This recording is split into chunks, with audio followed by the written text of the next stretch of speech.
வணக்கம். நீங்கள் இணைந்திருப்பது வடக்கின் குரல் செய்திகளுடன்.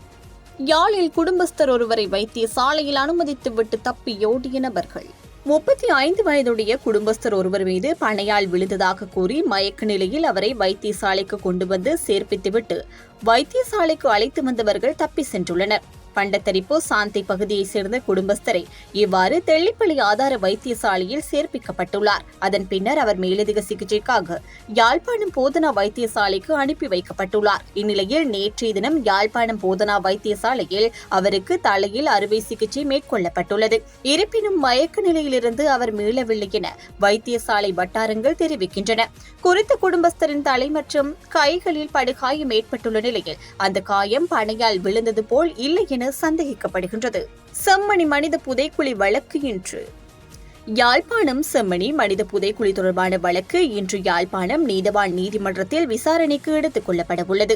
வழக்கு விசாரணையின் போது கடந்த வாரம் முன்னெடுக்கப்பட்ட ஸ்கேன் நடவடிக்கையின் அறிக்கைகள், மண் பரிசோதனை அறிக்கை போன்ற அறிக்கைகளும் சமர்ப்பிக்கப்படலாம் என எதிர்பார்க்கப்படுகின்றது. அதேவேளை செம்மணி மனித புதைக்குழி அகழ்வு பணிகள் 7ஆம் திகதியுடன் தற்காலிகமாக இடைநிறுத்தப்பட்டுள்ள நிலையில் எதிர்வரும் 21ஆம் திகதி அடுத்த கட்ட நடவடிக்கை நடைபெறும். செம்மணியில் கட்டம் கட்டமாக 41 நாட்கள் முன்னெடுக்கப்பட்ட அகழ்வு பணிகளின் போது 133 எலும்புக்கூட்டு தொகுதிகள் முற்றிலும் அகழ்ந்தெடுக்கப்பட்டுள்ளதோடு இதுவரையில் 147 எலும்புக்கூட்டு தொகுதிகள் அடையாளம் காணப்பட்டுள்ளன. செஞ்சோலை படுகொலையின் 19ஆம் ஆண்டு நினைவேந்தல். செஞ்சோலை படுகொலையின் 19ஆம் ஆண்டு நினைவேந்தல் நிகழ்வுகள் இன்று முன்னெடுக்கப்பட்டன. முல்லைத்தீவு வள்ளிப்புனம் செஞ்சோலை வளாகத்தில் கடந்த 2006 8ஆம் மாதம் 14ஆம் தேதியன்று இலங்கை விமானப்படையினரால் மேற்கொள்ளப்பட்ட விமான குண்டுவீச்சு தாக்குதலில் 53 மாணவியர்களும் 4 பணியாளர்களும் படுகொலை செய்யப்பட்டனர். இந்நிலையில் இந்த படுகொலை சம்பவம் இடம்பெற்ற வள்ளிப்புனம் இடைக்கட்டு பகுதியில் இன்றைய தினம் உணர்வெழுச்சியுடன் முன்னெடுக்கப்பட்டது. இந்த அஞ்சலி நிகழ்வுகளில் வன்னி மாவட்ட நாடாளுமன்ற உறுப்பினர் துரைராசா ரவிகரன், பொதுக்குடியிருப்பு பிரதேச சபையின் உறுப்பினர் சிவபாதம் குகணேசன் மற்றும் வள்ளிப்புனம் பகுதி இளைஞர்கள் இந்த நினைவேந்தல் நிகழ்வில் கலந்து கொண்டு சுடரேற்றி மலர் தூவி அஞ்சலி செலுத்தினர். யாழ்ப்பாணத்தில் இப்படியும் மோசடி, மக்களை அவதானமாக செயற்படுமாறு அறிவுறுத்தல். யாழ்ப்பாணத்தில் கிராம சேவையாளர் ஒருவரின் சகோதரர் என கூறி நபர் ஒருவர் பண மோசடியில் ஈடுபட்டுள்ளதாக கோப்பாய் போலீஸ் நிலையத்தில் முறைப்பாடு செய்யப்பட்டுள்ளது. கிராம சேவையாளர் ஒருவரின் சகோதரர் என அடையாளப்படுத்திய நபர் ஒருவர் தொண்டு நிறுவனம் ஒன்றிடம் துவிச்சக்கர வண்டிகள் உள்ளதாகவும் அவற்றை குறைந்த விலையில் பெற்றுத் தருவதாகவும் அவரிடமிருந்து 90,000 ரூபாய் பணத்தினை பெற்று மோசடி செய்துள்ளார். இது தொடர்பில் ஏமாந்த நபர் கோப்பாய் போலீஸ் நிலையத்தில் முறைப்பாடு செய்துள்ள நிலையில் போலீசார் விசாரணைகளை முன்னெடுத்துள்ளனர். தமிழர் பகுதியொன்றில் அதிகாரிகள் அடாவடித்தனம், துப்பாக்கியுடன் மக்களை விரட்டியதால் பரபரப்பு.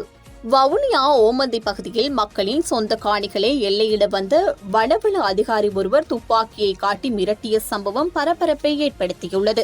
குறித்த விடயம் தொடர்பில் மேலும் தெரிய வருகையில், வவுனியா ஓமந்தே கொந்த காரன்குளம் பகுதியை காணி ஒன்றில் அபிவிருத்தி பணிகளை செய்து கொண்டிருந்தவர்களை வனவள திணைக்கள அதிகாரிகள் கைது செய்தமையால் குழப்ப நிலை ஏற்பட்டுள்ளது.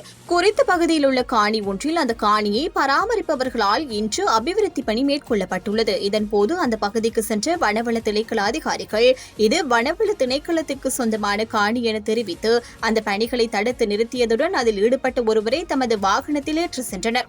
இதன்போது குறித்த காணியின் உரிமையாளர் என தெரிவிக்கப்படும் நபர் இந்நடவடிக்கையில் எதிர்ப்பு வெளியிட்டுள்ளார்.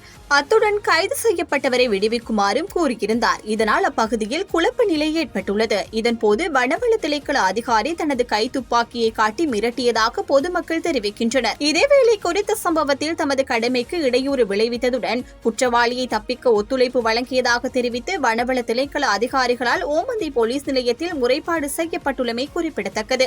வவுனியா ஓமந்தி உட்பட பல்வேறு பகுதிகளில் மக்களின் பூர்வீக காணிகளில் வனவள திணைக்களம் எல்லை கற்களை போட்டுள்ளதால் தமது வாழ்வாதாரம் பாதிக்கப்பட்டுள்ளதாக பொதுமக்கள் தொடர்ச்சியாக குற்றம் சாட்டி வருகின்றமை குறிப்பிடத்தக்கது.